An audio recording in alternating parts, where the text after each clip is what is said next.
नमस्कार. वसंतराव नाईक मराठवाडा कृषी विद्यापीठ परभणी अंतर्गत शासकीय कृषी महाविद्यालय बदनापूर येथील रावे कार्यक्रमातील विद्यार्थी म्हणून आज आम्ही आलो आहोत आळंद तालुका फुलंब्री येथील पुण्याई फार्म हाऊस येथे. येथील शेतकरी श्री अजिनाथ आसाराम शेळके यांनी अद्रक पिकातून एकरी तब्बल 150 क्विंटलपेक्षा अधिक उत्पादन घेतले आहे. या यशामागे नेमके कोणते नियोजन आहे, अद्रक पिकासाठी कोणत्या तंत्रज्ञानाचा आणि व्यवस्थापन पद्धतींचा अवलंब केला, चला जाणून घेऊया अजिनाथ शेळके यांच्या अद्रक पिकातील यशोगाथा. माझं नाव अजिनाथ आसाराम शेळके, मुक्काम पोस्ट आळंद, तालुका फुलंब्री, जिल्हा छत्रपती संभाजीनगर.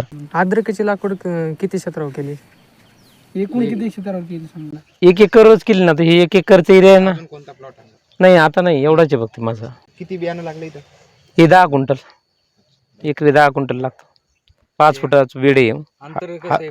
हा जो बेड आहे ना 5 फुटाचं बेड आहे, याचे अंतर. असं हा लागवड याचे समजा 4 इंच 6 इंच समजा, आपण साधारण असं याच्यावर लावलं. हा म्हणजे 4 इंच 6 इंच 4 इंच समजा. सरासरी किती उत्पन्न येते सरासरी? हे आता कंद 200 क्विंटल लोक जातं, पण माझं 150 क्विंटल. आता बाकीच्या शेतकऱ्यांना इतकं उत्पन्न घ्यायला समजा जड जाते. आता तुम्ही कोणत्या अशा आधुनिक तंत्रज्ञानाचा वापर केला की बाकीच्या शेतकऱ्यांपेक्षा तुम्हाला जास्त उत्पन्न? ते जास्त उत्पन्न होतं म्हणजे त्याला बरं एक 4-5 कारणं आहे. त्याला 4-5 कारणं कसं आहे की बा जमीन निवडणं, जमिनीला भुरमी जमीन, पाणी निचरा होणारी जमीन पाहिजे, हा एक आहे. दुसरा विषय की त्याला शेणखत, कोंबडी खत टाकतो आम्ही, दोन्ही बिन शेणखत कोंबडी खत आम्ही जालन्याहून आणतो कुक्कुट फार्ममधून. आता ते दोन्हीचं टाकल्याच्या नंतर मग आम्ही काय करतो, बेड जास्त रुंदा करत नाही, उच्चा करत नाही, बैठकीच होतो खाली लावताना. आणि नंतर मग आम्ही जैविकवर चालतो जास्त करून, 50% जैविक कीटकनाशक.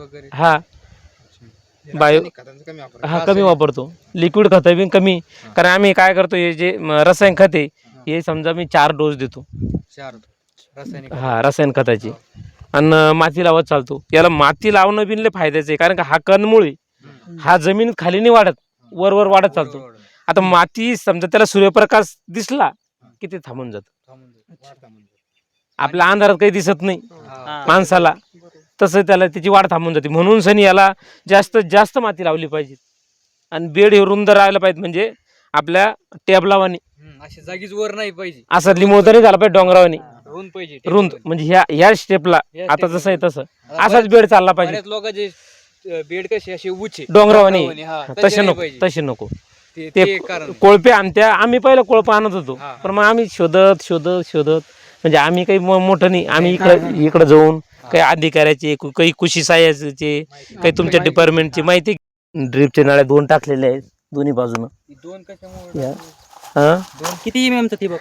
हे 16 mm चं आहे, 16 mm पन्नी. हा आणि हे 2 नळ्या टाकायचं कारण असं आहे की बा पूर्व पश्चिम सूर्य चालतो. हा पूर्व पश्चिम, मग पूर्व पश्चिम चालतो. तर हे जे ना मध्ये पाल्यामुळे त्याच्यामध्ये याची वलवा धरून राहतं. आपण सेंटरला नळी टाकत होतो पहिला, ॲव्हरेज कमी येत होतं, म्हणून बाजूनं साईडनं नळी टाकली ना, ह्या जे साईडचे जे मुळे आहे तर याचं वल लवकर संपत होतं पाणी. म्हणून सनी या 2 नळ्या चालू केल्या, त्यांना ॲव्हरेज बिन वाढलं त्यांना. कारण हे जे ना इकून सनी जे वल राहती, वल्ल होत नव्हती, म्हणलं बस. आणि ते पाणी ड्रीपनं खाली जायचं, तर यांना दोन्ही बाजूनं पाणी गेल्यानं ॲव्हरेज वाढ. कुक्कुटपालनातून तुम्ही खत आणता म्हणला, तर ते खत किती आणता तुम्ही? एकरी साधारण किती वापरता? एकरी 2 टारले असते आमच्या त्या. बरं. आता टाकलं आम्ही, तुम्हाला खत दिसेल, तुम्हाला आता टाकलं आम्ही ते खत. या मुळ्या बघा, खत दिसेल तुम्हाला टाकेल. या मुळ्या, या बघा, या मुळ्या वाजबी नाही झालं तुम्हाला. तुम्हाला खत दिसेल ते आता इथं नाही, पण अजून कोंबडी खत तिकडे बी नाही टाकलेलं गंज होती. बाकीचे कसं झालेलं आहे, हे पिवळपणा आहे, म्हणजे पिवळपणा जास्त आलेला आहे बाकीच्या याच्या अद्रकीला. आणि तुमची अद्रक ही सगळ्यात जास्त हिरवीगार अद्रक. वेळोकाळी फवारण्या, खत. आता जमिनीमध्ये काय होतं, जमिनीत काही शेतकरी काय करू राहिले, पहिलं टर्नला मक्का घेत्या आणि पुन्हा डबल मक्का घेत्या. त्या जमिनीला विश्रांती भेटत नाही आणि त्याच्यात अद्रक येत नाही. पहिली मक्का घेत्या, काही बाजरी लावत्या, पुन्हा त्याच्यामध्ये अद्रक घेत्या, त्याच्यात जमत नाही. काऊन नाही जमत? त्या जमिनीला म्हणजे ते पिकं खादाडे, मक्का पिका ते खादाडे, मग याला भेटत नाही तेवढं अन्नद्रव्य. जमिनीतला अंधरकच भेटत नाही. शेतकऱ्याकडे आता जनावर कमी झाल्यामुळं शेण कमी झालं. Time period. समजा अद्रकीसाठी कोणतं बिवाड चांगलं असतं समजा कोणत्या पिकाचं? आम्हाला बरेचसे अनुभव आले ना. हा. कापसाचं, मकाईचं, हरभऱ्याचं बी चांगलंय, तुरीचं, तुरी. गव्हाचं बी चालतं. चालत नाही काही नाही, पहिले पीक काढून सनी गव्हाचं बी चालतं. पण शेणखताचा वापरच पाहिजे. लोक आता मळी टाकत्या, पण मळीमध्ये पुरे घटक नाहीये. नाही शेणखताचे जे घटक आहे ते मळीमध्ये नाही. ते मळीमध्ये नाहीये. म्हणजे कोंबडी खतात बी चांगले घटक आहे. एकरी खर्च किती येतो तुम्हाला? एकरी खर्च आता वाढत चालला साहेब. पहिल्यांदा कमी होता. पहिल्यांदा माझी 2014ला 2.5 एकर जमीन होती, तेव्हा काय फक्त 1 लाखात पुरा खर्च झाला.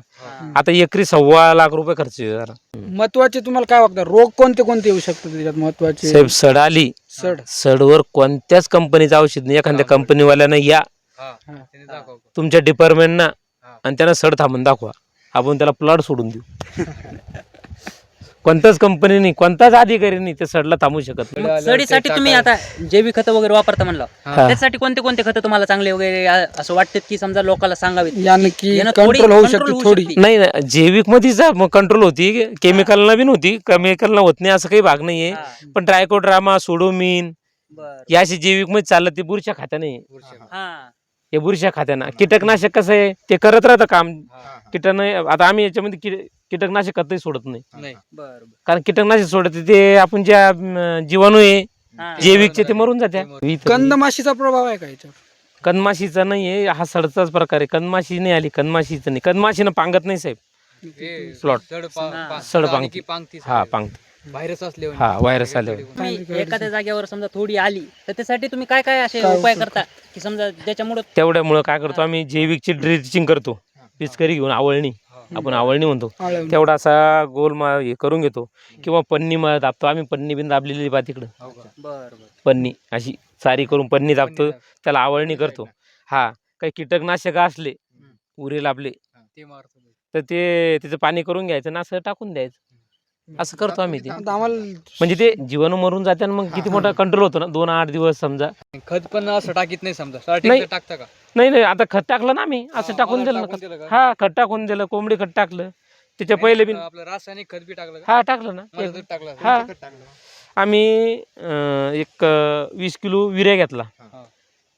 किट ही असती एक प्लॅन्टो खत आहे, एक जैविक मध्ये प्लॅन्टो 9-21-21 नाही सॉरी 9-24-24 आणि 8-21-21 असं त्याचं मिश्रण केलं आणि ते खत टाकलं. हा. दरवर्षी एकाच प्लॉट मध्ये घेता का? नाही, डबल येत नाही साहेब ते. आधार 3ऱ्या 4थ्या 5व्या वर्षी जिथलं लेट जाईल तिसऱ्या, आणि जिथलं फ्रेश वावर राहील. आता शेतकऱ्याकडे आमच्या इकडे तर नाही राहिले फ्रेश वावर. फ्रेश वावर म्हणजे कसे, त्याच्यातनं अद्रक घेतलेली. आता समजा काही दिवस काय वेळेस काय होतं की एक वर्षी अचानक भाव पडते. मग भाव पडल्यानंतर तुम्ही त्याच्यापासून कसं हे करता की समजा पुढच्या वर्षीचं नियोजन कसं करता की समजा अचानक भाव पडल्यानंतर? कमी झालं. नाही, भाव तर पडतच राहत्या. कधी कधी अद्रक सोडून द्यावं लागले. 800 रुपये क्विंटल न विकली. हा, मग त्या कधी time कधी ला रोटे मारले शेतकऱ्यांना. काही दिवस आता हायेस्ट 17,300 हायेस्ट भाव गेला यावर्षी. इथला भाव कोणत्या पिकाला. नाही नाही. हवामानाचा काय परिणाम असतो समजा तुम्हाला काय? मग हे भाव वाढायचे कारण तेच आहे ना. बेंगलोरला माल टिकला नाही मार्केटमध्ये. साताऱ्याचा संपला आणि बेंगलोरचा माल निघतो ना, तो या उन्हानं आणि हिटनं तो असं बॉयलर व्हायला लागला, खराब व्हायला. म्हणून आपली महाराष्ट्राची आणि मराठवाड्याची जी अद्रक ही आपल्या जिल्ह्याची संभाजीनगरची, तर ही लवकर खराब होत नाही. देशामध्ये कोणत्या कोपऱ्यात जाऊ द्या तुम्ही, खराब होत नाही. हिची बी पाहिली आम्ही चायनाची. हा. भर किती वेळेस घातली तुम्ही आता? भर तर याला आता हे दुसरं नाही. दुसऱ्या नाही का? हो, म्हणजे जवळपास म्हणलं तर 6 वेळेस येईन, 6 वेळेस. सुरुवातीलाच बेड तुम्ही रुंदे घेतले असे उंच रुंदे हो हो. लागवडीच्या वेळेस? नाही, रुंदे नाही घेतले. रुंदे आहे, उच्चे नाही घेतले फक्त. रुंद घेतलेले फक्त उच्चे नाही घ्यायचे. उच्चे पहिली कशाने भर कशाने घालता पहिली? नाही, मशीनच येतं. मशीन. मशीन आहे का? मग आम्ही ते पहिलं जे बैलाचं आऊत आहे ना, ते बंद केलं आम्ही. आता ते काऊन बंद केलं ते तुम्ही? बंद केलं नाही. ह्याच्यामुळे आहे ना, ह्या मुळे तुटते. ह्याच्या पांढऱ्या मुळे आहे. म्हणजे त्यात जारवा कमी होते. हे जारवा तुटला ना, या जारव्यासाठी आपण खर्च करतो. तो तुटून राहिला. आणि दुसरा एक असं आहे की वातावरण झपाट्यानं बदलू झालं. कधी हिट, कधी अति बारिश, कधी अति थंडी. त्याच्यावर शेतकऱ्यावर परिणाम होत. मग तो कोणता पीक असो, तो मका असो, भाजीपाला असो, का अद्रक असो, का कापूस असो, का अन्य ज्या भागात जे गेलं ते तर ते वातावरणाचा परिणाम या जास्त बदल होत. समजा उत्पादन खर्च समजा जे खर्च लागणार समजा ते जर आपण वजा केला तर किती तुम्हाला समजा नफा मिळू शकते 7 लाख रुपयामध्ये? नफा जवळपास म्हणलं तर 5.5 लाख रुपये, 1.5 लाख रुपये खर्च 5.5 म्हणजे 8 महिन्यात 5.5 लाख रुपये देणारे आले. खर्च वाढला साहेब. आता प्रत्येक गोष्टीची रेट वाढली, मजुरी वाढली. आता समजा तुम्ही तण निराकरण लय भारी केलेलं आहे एकदम, इथं एकदम म्हणजे एकदम कमी तण दिसतंय, तर त्याच्यासाठी तुम्ही काय काय उपाय केले? त्याच्यासाठी काय फक्त हे मशीन मारून घ्या. छोटं असलं ना, हा. हे मशीन मारलं ना आपण मातीचं, हा. त्याच्यात ते माती दबून जातं मातीत. ते एक झालं. 2 वेळेस निंदलेली आहे आम्ही आता. हा. ही लागवड आहे मे 21ची. बरं. 2 वेळेस निंदली आणि 2 वेळेस मशीन मारलं, त्याची बी निंदाई होती. आणि खाली एक छोटा वखर मारून घ्यायचा, म्हणजे माती मोकळी होती. मशीन माती फेकत चालतं. व्यापारी कसं तुम्ही काढून घ्या सगळी, बाकी सगळं त्याच्याकडे धुणं काढून तोच घेतो, त्याचेच लेबर आहे त्या. काढायला बी तोच येतो का? तोच येतो, त्याचं ट्रॅक्टर येतं, त्याचं लेबर येतं, धुवून तू घेतो. आपलं नाही उभं राहायचं, काटा घ्या करायचा फक्त तिला. तो काटा बिन करतो. ते बदल केले की समजा आपलं नियोजन वेगळं होतं, पण अल्निनो आल्यामुळे आपण हे नियोजन बदललं असं काय? नाही आता काय तुमचं- पाणीच कमी आहे ना, मग आम्ही शेततळ बनवलेलं आहे. आता जे शेतकरी आहेत ना, जे आता ज्यांना कमी उत्पन्न भेटते अद्रक पिकातून, तर त्यांच्यासाठी एक शेवटचा संदेश सांगा. त्याचा अवलंब केल्याने त्यांचं उत्पन्न वाढेल आणि खर्च पण कमी होईल. साहेब आता या अद्रकीमध्ये उत्पन्न वाढायला 2-4 कारण आहे. याला निमेटोर एक त्याच्यावर लक्ष ठेवायचं, निमेटोरवर. निमेटोड हा. दुसरं एक, आता 2 नळ्या आम्ही टाकतो, नाही एखाद्या शेतकऱ्याने 2 नळ्या नाही टाकणं झाल्या, एक टाकत नाही, पण माती याला बार लावू नये. माती लावणे, बेडरूम बेडरुंद घेऊन माती बार म्हणजे प्रत्येक महिन्याला म्हणजे 5 महिन्यात 5 वेळेस माती लावली पाहिजे. नंतर पाला बसल्यावर बी माती लावलं साहेब. आम्ही पाला बसला ना त्यावेळेस बी माती लावतो आम्ही. काऊन लावतो की बाई हिट, सूर्यप्रकाश पडतो, हिट होतं, त्या डायरेक्ट त्या खडाची तोंड आहे ना असे ते खराब होऊन जात्या. मग माती शिल्लक असली ना 4 इंचाना, तर मग ते खराब होत नाही आणि तिचं आवरेज घटत नाही. म्हणून बार माती लावली तर आवरेज वाढतं. हा एक 5 वेळेस का महिन्याला एकदा? हा, महिन्यातला एकदा. महिन्यातून एकदा माती लावली पाहिजे. हा.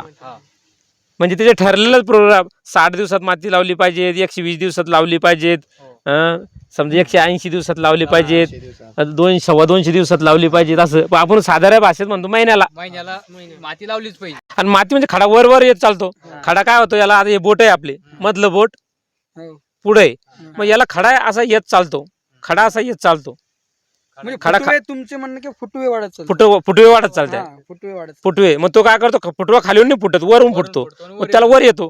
पुन्हा सूर्यप्रकाश दिसला म्हणजे तिथला फुटवा वर येईन, जिथली माती येईन तिथला फुटवा वाढन, जिथली माती येईन तिथला फुटवा वाढन, म्हणून आवरेज वाढत चालतं ना.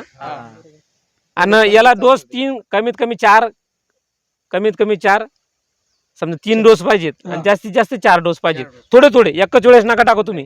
स्पेशल डोस टाकतो आपण लागवडीच्या आधी, त्यावेळेस बी नका टाकू.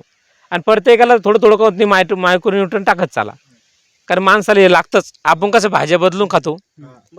आता शेती गट आहे, त्याला 2 टाक्या दिल्या, जैविक जीवामृत बनवायला, हे करायला, त्याने बी करायला पाहिजे. शेतकऱ्याने बी दिलं आपण घेत नाही शेतकरी काही. घेते लाभ, पण मग कसं आहे केलं बी पाहिजे ना, कृतीत बी केलं पाहिजेत ना. लाभ घेते फक्त, आणि ते प्रत्यक्षात केलं पाहिजे, शेतकऱ्यांनी बी केलं पाहिजे.